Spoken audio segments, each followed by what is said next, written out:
I'm just going to do introductions before we do the tutorial. I am the principal, and I'm a new principal, replacing Ms. Flora, who was the principal the last 4 years. Yes, and we have Jody Haraga, teaching my substance, and Elliot, what's your last name? Rivera. So a student who has volunteered enthusiastically to come and to help us do the presentation. And I would like to introduce Karen Blackburn, very special because she is the person that created this program, came up with this idea. So very, very fortunate to have all these people here. And also we have Nichols, who will be here for the registration, any information regarding registration. And do we know if Sandy? Oh, we do have one of our directors of instruction, our brand new, Sandy, who is just out in the hall right now with the parent. Yes. But we'll introduce her. Yeah, we'll introduce her in a minute, but I just would like to welcome you and acknowledge that we are on the unceded and traditional territory of the Kakite First Nations and Coast Salish peoples, whose land we gather, learn, play, and do our work. So I'm going to start off with Elliot, who has been a member of the Home Learners Program. First of all, any of you know people know about the Home Learners Program? Know a little bit about it, anything about it? Oh, yeah, famous dogs. And people are, because we've got a small group, do you mind that if I ask you how you learned about the Home Learners Program? My friends did it. Okay, and your parents, that's wonderful. You got a lot of word of mouth. And then I asked you, Get together. Yeah, and your parent. And Strong start. Stop, yes. Okay. So, Elliot, all yours. Yeah, I'll be your first. Okay.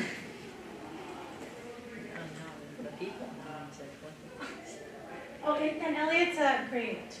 Right, Elliot? Yes. Okay, you started. Tell them a little bit about yourself. When did you start with us?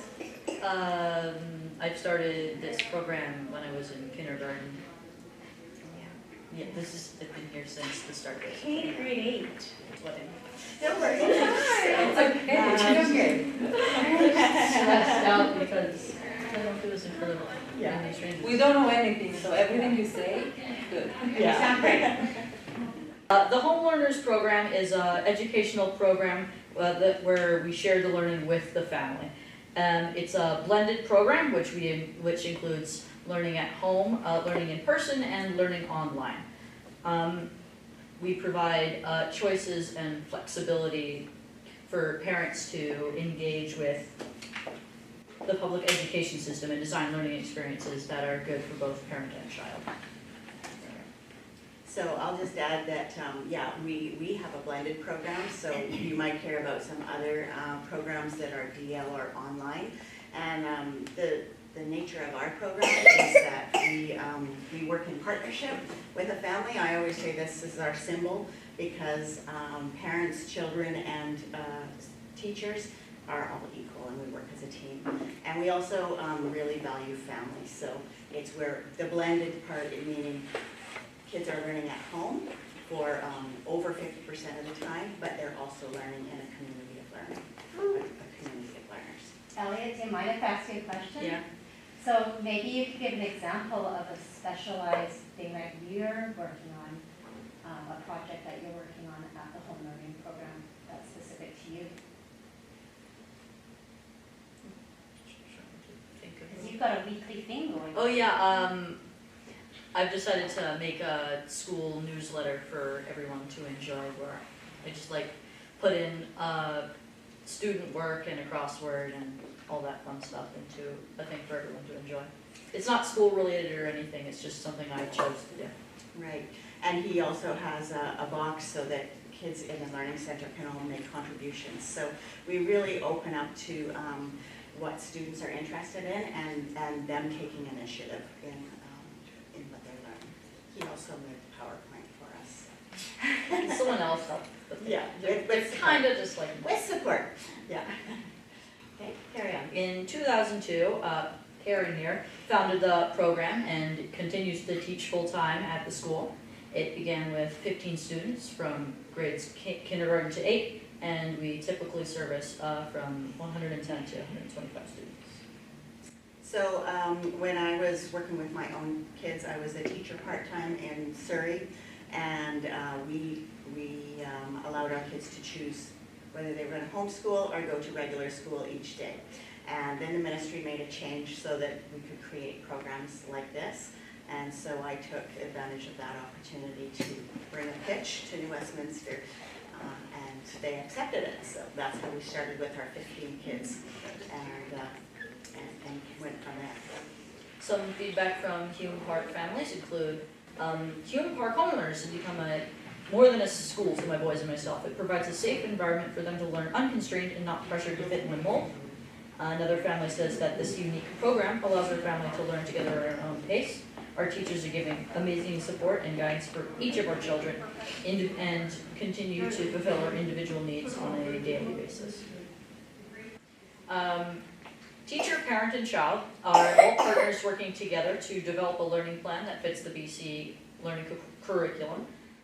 Learning plans are developed throughout the school year, at the start, the middle, and the end, basically. Children engage at home with their family and in person, and in online and in-person engagement with their teacher. And the creation of a portfolio is made to reflect on student learning, the student learning plan and the things they've done across the school year. So I'll just talk to a few of those things. So yeah, the important thing is that parents are taking on a lot of the learning at home, but the teachers are there to support them and provide resources and that type of thing. So, okay, fair enough. Hume Park Home Learners offers support and guidance from teaching staff, a community of learners and families who are connected, and in-person learning and enrichment opportunities, online learning resources and opportunities, and a vast collection of books and other resources that can be borrowed from the school. Yeah, we have many resources in our library, and it's not just books. So we have math manipulatives, games, puzzles, kits for science, all sorts of things, textbooks. So many resources. When I was first starting this myself, that's what I heard from many parents that were homeschooling their own kids, is that they didn't want to have to continually be buying resources and then finding out it wasn't working or they were done with them. And so that was a big part of our program, was to build a resource library that could be borrowed and shared. And so we continually are building on that, and this year we're just actually having our library put back into the computer system, and so it's been a real process of going through things and taking some out and bringing other things in. So, Do you want to talk about the application process? I think that's going to be me. I think that probably is, that's probably you. Yes. Jody, is there anything else you want to add for that? So I think the one thing before we get to that, that we always need to point out is that we're not an online program. We're a program where parents are doing a lot of the work at home, and so that has to be something that you can support at home. It's not like an online program where each week a teacher would assign you something and then you hand it in. It's where we sit down together as a team and we say, here's what we need your child to be learning, let's decide what we're going to focus on now, and then we can creatively look at ways to get to that end result. And it's where we're working as a partnership. So when we are looking at portfolios, we're looking at that together. We're deciding what has each child learned, what are they finished learning, what's the next goals, and the kids are a part of that, especially as they get older. A lot of the older kids are really running their own portfolio conferences. They're setting their own goals. They're deciding on where they fit on the proficiency scales. I guess I'll add one thing is our calendar is not a regular weekly calendar. We have periods of learning in person, but not daily. It might be just once or twice a week for a month or a month and a half, and then there's gaps of time, up to a month of time where you're just at home with your child, with your family, because teachers are meeting individually with every single student to review portfolios.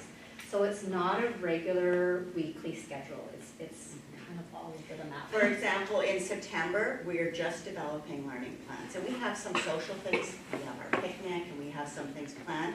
But that's our time for getting to know families, setting up the learning plan, figuring out what resources are going to work for you. And then we start our set of classes, and then we have these breaks for conferencing in. One thing that we are doing now, which we've been doing for quite a few years, is we always, each term, we have a project. And so we give a project out to all the students in the Learning Center, and everyone's working on those during that time. When it's the break time, that's their time to work on those projects. And then the kids come in and they present them to their classes. And that's where kids get practice doing this kind of thing, and creating a PowerPoint presentation and sharing their learning. And that's a really special thing. So, but it's important to know that it's not a September to June every week of the year. So there's big gaps of time, but you're home learning. That's kind of the point. And it's also what you're doing in the community. So, you know, it's kind of a team that way, because community programming can be a big part of your learning as well. So sure, we'll let you. Oh, that's okay, I remember. Yeah. Well, I guess I'll start just by asking, does everybody here live in New Westminster? Or does anybody live outside of New Westminster? Outside of New Westminster? Okay, and that's fine. The program does accommodate both students that live in New Westminster and not. The registration or application process just looks slightly different if you're living in Burnaby. The first step is to register at your catchment school. So whether that's in New Westminster, I'm not sure if you're looking at going to a regular stream school in Burnaby or not, but in New Westminster you would register first with central registration if you live in New Westminster.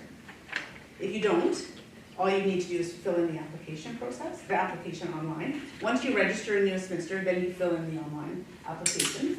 The applications opened yesterday at 8 o'clock, 9 o'clock, and they're available until February 2nd at 4 p.m. It's an online submission, and it's available on our district webpage, on the registrations page, under the Programs of Choice heading. I'm not sure, has everybody submitted an application, or if there's any issues finding that, of course, call our central registration department, but it is pretty clear on our registrations page where that's found. The second step, once the application process closes, is that someone from this, a staff member from the program, so maybe Ms. Blackburn or Josie, or maybe Ms. True, will contact you and go through the like an intake sort of, and Karen can speak more to that, Ms. Blackburn, but I think it's something to maybe go through the program, determine if it's a good fit, and after that, we would send, central registration would send you an offer to the program to say you're accepted or put on a wait list, and if you're accepted, then you would reply, of course, and say yes or no by a certain date. If you live in Burnaby and you accept the spot, that's when you'd come in and submit the formal registration with our central registration department, and that will be the final step for you. Because we don't accept out of district applications unless you're going to HLP, the Home Learners Program. So that's why it's a little bit different, but that would be the final step for you, and we'll lead you through that process. It's part of the email that we'll give you back as confirmation. If you live in district in New Westminster, you've already registered, so you just accept the space by the time of the deadline, and that's really it. It's a pretty simple process. I don't know if you want to go through the intake process, but that will be done, it should be done by the end of February.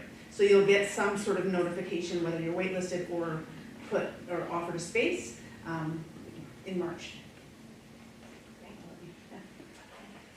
So, yeah, if anyone has questions, we're happy to have those and answer any questions. What are the chances to be accepted, or like, is there a lot of people registering and then get on the wait list? What are the If criteria? you're going at this point in the year, it's a very high possibility that you would be accepted, yeah. You know, of course, we have people leave every year and people come in, and so the longer you leave it, then that becomes a wait list. But at this point, if you were in this intake period, it's a very high chance that you would be accepted. You know, after we have that conversation to be sure that we're, you know, that we're a good fit for you and your child. So that's a good segue into the intake interviews. What do those consist of? Generally, it's a phone call, and, you know, this year we're hoping. Also not in person, just. Yeah, not necessarily. It can be. In the past it was, you know, of course, COVID changed some of those, so now we mostly do that on the phone. But we are going to start to do some tours again, and we were talking as a staff today, because that was a piece that we really missed since prior to COVID, where people can actually come in and have a tour of the Learning Center and see some of the classes. So it's kind of an audit. So, you know, yeah, so if you're interested, you know, I think the first step is to put yourself, to make that initial step, and then you can give us a call, and then we can set up a date for you to come in and have a look around, and then we can go from there. Thank you. How many students, how many spots are you trying to take, for example, or? We generally, you know, we generally go up to about 125. We have a fairly small school. We have a tiny little three-room school in Hume Park, but it is in the middle of a park, and we do quite a lot of outdoor education. So we pretty much always have a group outside as well, and we've got a couple portables. So we're very creative with how we use a very small space. So, you know, we usually go up to about 125. We find 115 to 125 is a great size for keeping that community feel. So this is for all grades, right? All grades, yeah. So, you know, we have different mixes of classes. So, you know, often we have two grades in a class, sometimes 3 with older kids, but it really just depends on how many kids we get at each grade level. We sometimes, most years we have one grade that has a straight grade. We get this larger group that sort of sticks together and they move through. But often we're combining grades, and it depends what we're teaching. So, But it goes to grade 8, right? it goes to grade 8, yeah. And we are currently, we spread the students over 3 days. So this year we have, on Tuesdays we have K to grade 4, and on Wednesdays we have grades 5 to 8. But then Thursday we call that our all-in day. And so it's a very busy, active day. So we can do a little bit more, we can do smaller groupings and a little bit more formal learning on those other 2 days. But the big all-in day is just, it's a pretty special day because all siblings and families can come at the same time, and there's lots of interaction between different age groups. And we use mentors from the community to add quality to the classes. So your parents can like come? We have, you wouldn't be in a classroom with the kids, but we do have a room, our library, which we call the bistro. We don't really go by regular names too much, so we call it the bistro. And so that's a place that parents can be. And then if your child needed extra support, then we would know where to find you, or the kids can come and find you. So we like to do that, and that is great for families who want to, you know, parents to get to know each other. Sometimes people do some planning together. Because we're in a park, it's also many families, you know, spend time after classes. Yeah, actually, I first came across your building, you know, in South Oregon. Yeah. And then I remember my friend, and she used to say that I'm taking my daughter to school in the US. Yeah. And I, you know, just pieces together. Oh, yeah, yeah. Yeah, good building and yeah, close Yeah, to park. Yeah, so it's a pretty nice little location for us right now. Yeah. And about this, the project periods, for example, kids come to school for a couple of weeks, and then they focus on the projects, and then they come back and present, right? Yeah, so the projects are a way for us to have a common thing we're all learning about, and also for families to be working on during the times when we don't have our regular classes. And it also helps us address the curriculum in a way that's creative, but each family can kind of take it in their own way. And it helps kids become self-directed learners in many ways. So it's kind of an interesting time. We like to share and learn from each other. And you are learning at home all the time. So, you know, the days your kids are at the learning center, then that's usually mostly what you're doing. But the other days of the week, you're doing your own projects at home, you're doing your math and all the other projects. Yeah. Because we have so much how kindergarten always taking read, write, math. Yeah, well, of course, that's the most important. Yeah.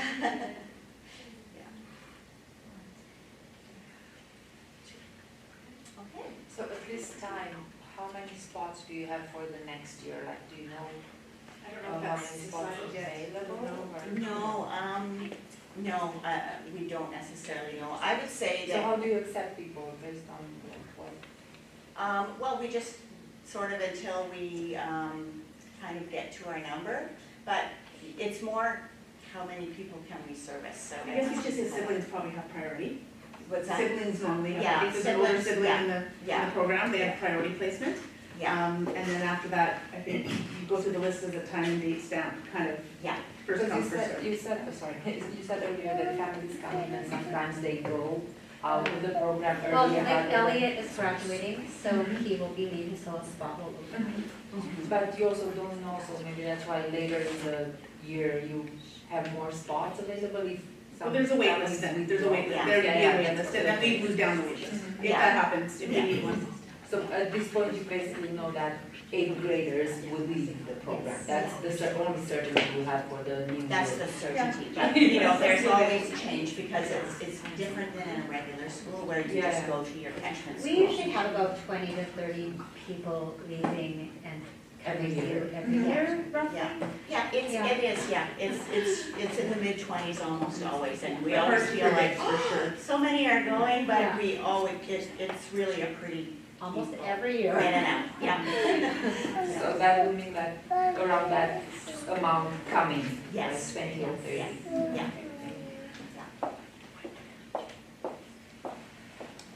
And may I ask in terms of grades, I know we have kindergarten, you've got a child going to kindergarten, and yours would be kindergarten. Yeah, kindergarten and kindergarten or, Grade 7. oh, grade This 7, September.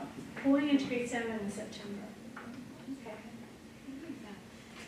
And is your child in regular school right now? Yes, middle school. In middle school? Okay. So yeah, it would be quite different for you, so as we say, you just need to make sure that you can support that learning at home. I have a question. Right now, my daughter really wants to homeschooling from September. But if she change mind, can we cancel it if it's before September, or I have to do it? Do you want to answer that? So what was the question? My daughter in grade 7, grade 6 now, and she wants to do home learning process grade 7. But if she change her mind, And wants to go back to middle school? yeah, Now, is, you will have to, it's, what's her catchment school and whether there's a spot available, right? So when she goes, just like any other program, if she get, because this is a program of choice, you are, you have to register for your regular, in your catchment school, and then we do the intake, you give up your spot, and then if you decide to go back and there's no spot, you might have to go to, you might have to go to another, if your catchment school is full, you might have to go somewhere else, go to a different middle school. That's my understanding. Yeah. Yeah, so I would say you won't go back to the school you came from. Yeah, because a lot of schools are at capacity. You know, Fraser, like a lot of them, like 2 of the 3 of the middle schools will be at capacity. So it really depends on which middle school you're at and whether they are at capacity or they're over. Because when your child moves, transfers to our school, she's giving up her spot and they're gonna fill it.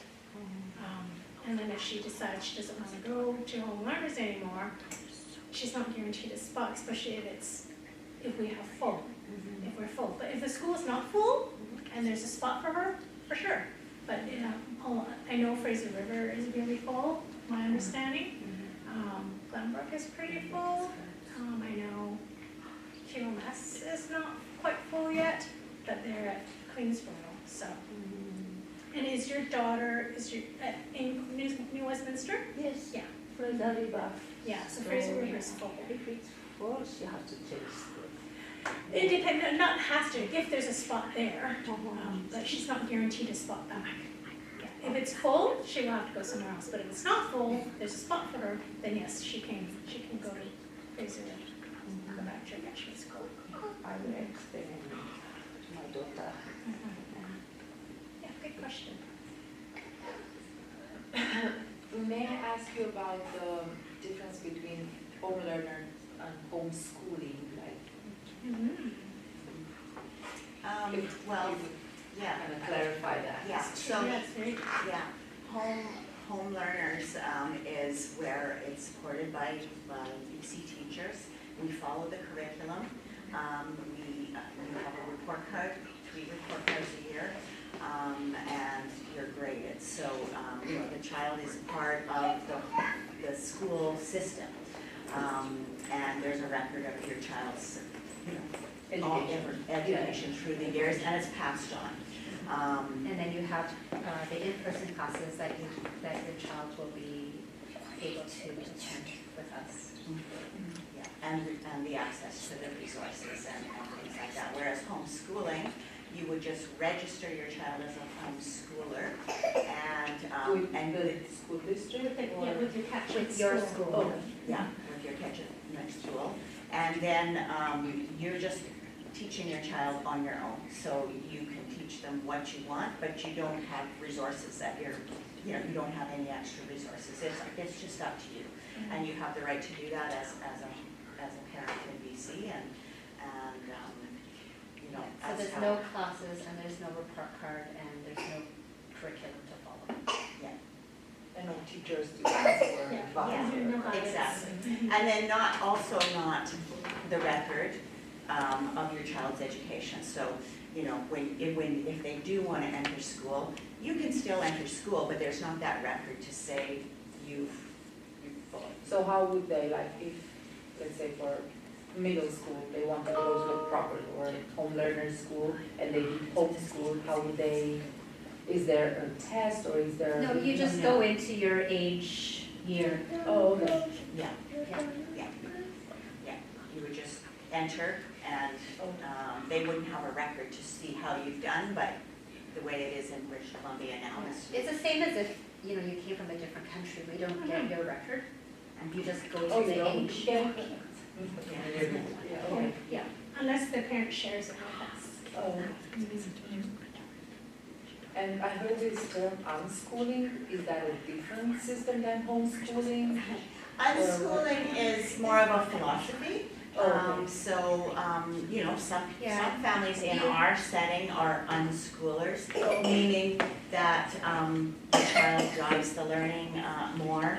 They wait for the child to be ready for something before they teach it. But it's more of a philosophy towards learning rather than As a The system. as a homeschooler, you could be very classically driven, or traditional learner, or you could be an unschooler.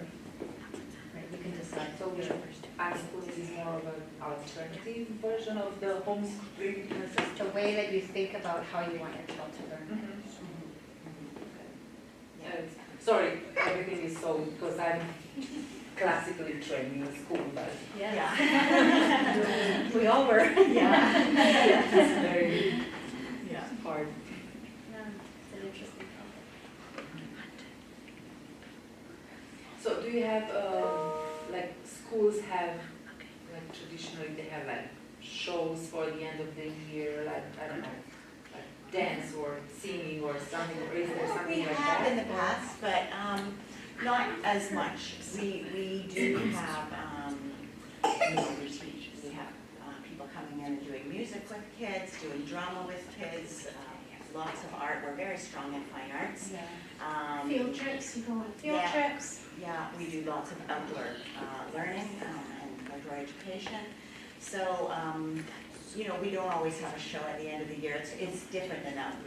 Lots of We don't schools have the Christmas concert or those different things. So we don't necessarily have that. We have in the past had some, but we're not currently doing that. We're just more experiencing those things without a big show at the end. And the school, the regular school, they have clubs for like specific, like chess club or, I don't know, Yeah. do they? Because I'm not. Well, we leave that more, sometimes parents, Allison and Elliot, they used to have, what was it? What was With the board game club, or Yeah. the Lego club. Lego Yeah. club. For the home, like, I meant like the regular schools, do they have all these, like, Oh, regular schools? Yes. Yeah, Yes. yeah. and Yeah. you cannot access those, like if a kid is in homeschool, can they register for the school chess club or something? No? No. Because usually it's during school time. It's during school time. Oh, I guess you're flexible, no. Yeah. Yeah, not often do they, Because you're in the same school district. it is the same student, but it's It just. still is part of the system. It's usually the teachers, when they sponsor, it's, to get to know students who are in the school, it's making a connection with students in the school to build a community in the school, so having someone on the outside come in, it's hard for them to sort of access that, to the community piece. Oh, I thought clubs are based on ability. No, a lot of it is, the teachers, the Oh. sponsor is about building community in the school and making relationships, connections. I know, same thing with basketball and volleyball, the sports team. So everything should be outsourced basically for special qualities or gifts or skills, right? Like, You would find a community. Yeah, go to community private team. schools Yeah. or classes or. Yeah. Yeah. Yeah, so a Yeah. lot of. No, I'm just trying, like, I'm not Yeah, no, judging, no, I'm just no, trying to yeah, understand. So- Yeah, and that's a Parents good will piece. get together and, if we've had Dungeons and Dragons Club, right? I Like, don't know what that depends, is. or a game, magic card game, like, there have been different clubs that spring up. But it's really kind of parent-driven and child-driven. I mean, we have seen a bit of crossover from a local school and us, but it's not always easy, because it's the social connections that the kids make. So when you're not in that community, it's hard to just make that happen. So we have seen the odd case. Yeah. Well, and even something like the track and field, that the district is doing. They would do a so- track and, we would have a track and field, but it would be a team park team Yeah. that participated in the district. Yeah. And that's something that we're looking at for elementary school, where the principals are discussing a K-5 track meet, maybe for grade 4s and 5s. And Hume Park would enter, but it would be You team have our Hume own Park, team. it'd be your own Yeah. team. Same thing, I think, for if they do if there's interest in, grade 6, 7, 8 for middle school, I think that's, the thing is that's a bit difficult. Climate change summit is really into that Yeah. stuff too. Yes, and the student voice, hopefully we'll get more into that. Okay, thank you. So, I think you don't have some special funding things, right? I don't know, some distance learning programs, like total online schools have sometimes Yes. funding. Yes, it's allotment, Yeah, yeah. allotment. So, yeah, we do have allotment, that's, so when we sit down and look at the learning plan, we discuss ways that we can use that funding to support you. So that can be used for curriculums, math programs, that kind of thing, online programs, community programs, memberships to places like Science World, the aquarium, museums. Yeah, so Things we like have that. that. Yeah, so we tie that directly to the learning plan, and, we talk about that, and then teachers will approve that, and then we go ahead with that. So that's something we don't reimburse for that, so we have to set that up ahead of time. And we, one of the community things that we've done for years and years is we go to Camp Sexamat every spring, so a lot of our families use some of their money for that. We just do a day camp now. You know, so it can be for many different things to add value to your child's education.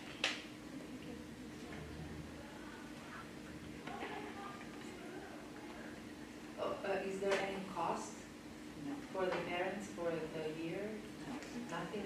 No, because we're part of the public school system. So if they need books or where do we get them?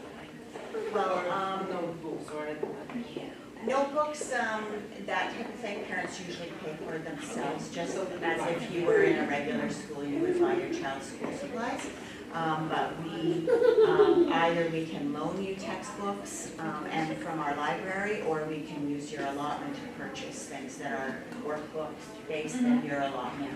We'll use your allotment to pay for those.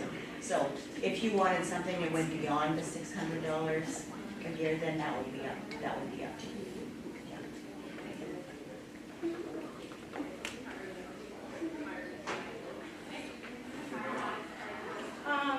So those are the important dates. February 2nd is the deadline for registration, but make sure that you do register for cashless. Register for programs of choice. And I think we're just going to wrap that up. Thank you so much for taking the time to come here tonight. And feel free to email the school HLP at sbphilly.bc.ca if you have any questions. And we'll be happy to answer them if you think of something that in the next couple of days. Yeah, definitely. Feel free to reach out and we can answer any more questions. And as we said, we'd be happy to set up time when you can come and have a look at that. So would it be possible to do it?